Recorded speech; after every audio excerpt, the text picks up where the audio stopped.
नमस्कार मंडळी, खूप खूप मनपूर्वक स्वागत आहे तुम्हा सर्वांचं।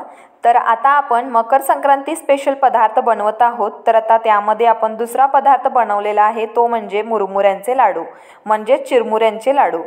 तर आता जेव्हा आपण चिरमुऱ्यांचे लाडू बनवतो ना, तेव्हा काहींना खूप भीती असते की पाक व्यवस्थित होईल का, पाक बिघडणार नाही ना, किंवा लाडू सहज वळले जातील ना, किंवा आपला पाक अगदी घट्ट होईल की पातळ होईल, अशा बऱ्याच काही अडचणी येतात। तर आता मी तुम्हाला या व्हिडिओमध्ये संपूर्ण माहिती देणार आहे की पाक बिघडू नये त्यासाठी काय करावं, किंवा पाक बिघडला किंवा लाडू वळता आले नाहीत तर काय करावं हे सुद्धा सांगितलेलं आहे। तर व्हिडिओ संपूर्ण नक्की बघा। चला तर आता सुरुवात करूया। तर आता मी इकडे पहिल्यांदा 5 बाउल इतके मुरमुरे घेतलेले आहेत, म्हणजेच चिरमुरे घेतलेले आहेत। तर आता हा बाउल ना प्रत्येकाच्या घरी असतो, म्हणजेच कटोरा प्रत्येकाच्या घरी असतो, बरोबर ना। मग त्याप्रमाणेच आपण प्रमाण घेऊया, कारण प्रमाण व्यवस्थित घेणे हे सुद्धा लाडू बनवण्यामध्ये खूप महत्त्वाचं आहे। तर आता 5 बाउल मुरमुरे घेतले की मग त्यानंतर त्याच बाउलने 1 बाउल इतकं गूळ घ्यायचं आहे। तर आता गूळ जे आहे बारीक करून घ्यायचं, कारण चांगलं वितळलं जातं त्यासाठी, आणि पाकसुद्धा अगदी व्यवस्थित होतो। तर आता कसं असतं माहिती आहे का, पाक ना सहज म्हणजे सहज जमत नाही बनवायला, पण जर तुम्ही प्रमाण वगैरे व्यवस्थित घेतला ना की नक्की जमतं। पहिल्या प्रयत्नातच तुमचे लाडू जे आहेत अगदी व्यवस्थित असे वळले जातात, पण काही गोष्टी मात्र लक्षात ठेवल्या पाहिजेत। तर आता त्या कोणत्या गोष्टी मी तुम्हाला नक्की सांगेनच। तर आता मी इकडे विळीने जे आहे मस्त असं गूळ हे जे आहे बारीक करून घेत आहे। तर आता गूळ जे आहे तुम्ही हवं असल्यास मोजूसुद्धा शकता, जे जर तुमच्याकडे मशीन असेल मोजण्याची तर त्याने तुम्ही मोजून घेऊ शकता, पण मी इकडे कटोऱ्याच्या प्रमाणे तुम्हाला प्रमाण सांगत आहे। तर आता चला, हे गूळ आपलं बारीक झालेलं आहे, आता आपण याला कटोऱ्यामध्ये घालूया। तर आता इकडे तुम्ही बघत आहात, जास्तीसुद्धा गूळ झालं ना ते साईडला ठेवायचं, आणि बरोबर 1 कटोरा इतकंच गूळ आपण इथे घेत आहोत। तर बाकीचं गूळ जे आहे आपण दुसरं कोणतंही खीर वगैरे करू ना तेव्हा वापरलात तरीही चालेल। तर आता काय करायचं, एक बाउल घ्यायचं, पॅन घ्यायचं आणि पॅन गरम करायचं, त्यामध्ये मग हे 1 बाउल इतकं गूळ जे आहे वितळायला सुरुवात करायची। तर गॅसचं फ्लेम जे आहे ते बारीकच ठेवायचं, कुठंही मोठं नाही करायचं, नाही तर पाक जळू शकतो त्यासाठी।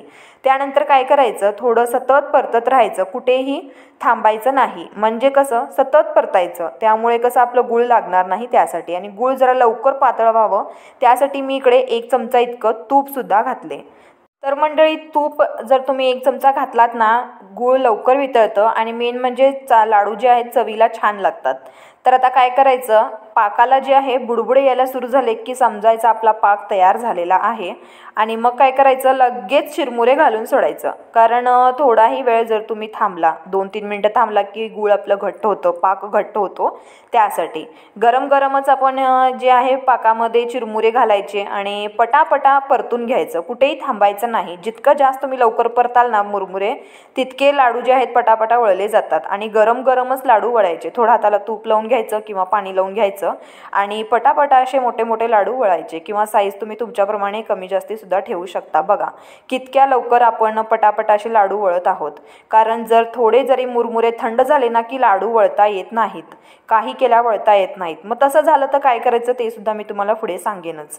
तर आता इकडे तुम्ही बघत आहात ना, पटापटा असे लाडू आपण मस्त असे वळून घेत आहोत, बघा किती लवकर वळत आहेत। गरम गरम चटके थोडे बसतात हाताला, पण कसं आहे जेव्हा चटके बसतात तेव्हाच तर पदार्थ खायला छान लागतो ना, असं काहीतरी असतं ते म्हणतात, खरंच आहे।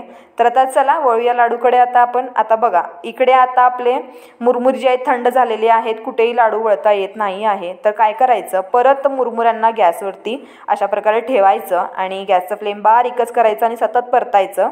आणि जर थोडं तुम्ही सतत 2-3 मिनटं परतलात ना की त्यामधलं गूळ जे आहे थोडं वितळायला बघतं आणि लाडू जे आहेत परत वळले जातात। हाताला थोडं पाणी लावून घ्यायचं, कारण गरम असतं ना त्यासाठी। तर बघा सहज आपले आता लाडू हे वळले गेलेले आहेत।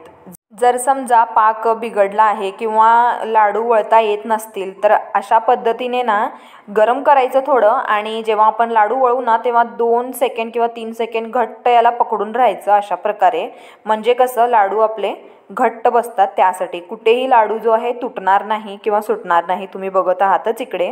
तर आता अशा पद्धतीने मी संपूर्ण लाडू बनवून घेतले। आणि कसं आहे माहिती आहे का, जेव्हा मुरमुरे थंड होतात ना तेव्हा जराही लाडू वळता येत नाहीत आणि मग काय होतं, आपण जेव्हा परतत राहतो ना तेव्हा थोडे थोडे मुरमुरे लागायला सुरुवात होतात आणि थोडा ब्राऊन कलर येतो, पण खायला मात्र छान लागतात। तर चला मग अशा पद्धतीने आपण आता अगदी 2-3 साहित्यामध्ये मस्त असे मुरमुऱ्यांचे लाडू बांधलेले आहेत।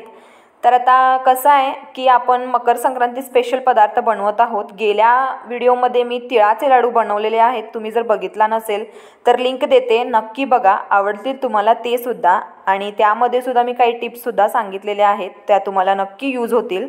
तर आता आमचे व्हिडिओ तुम्हाला आवडत असतील तर नक्की लाईक करा व्हिडिओला, चॅनलवर नवीन आहात तर सबस्क्राईबसुद्धा करा, रेसिपी जास्त आवडली तर शेअरसुद्धा करा। भेटू आपण पुन्हा, तोपर्यंत धन्यवाद।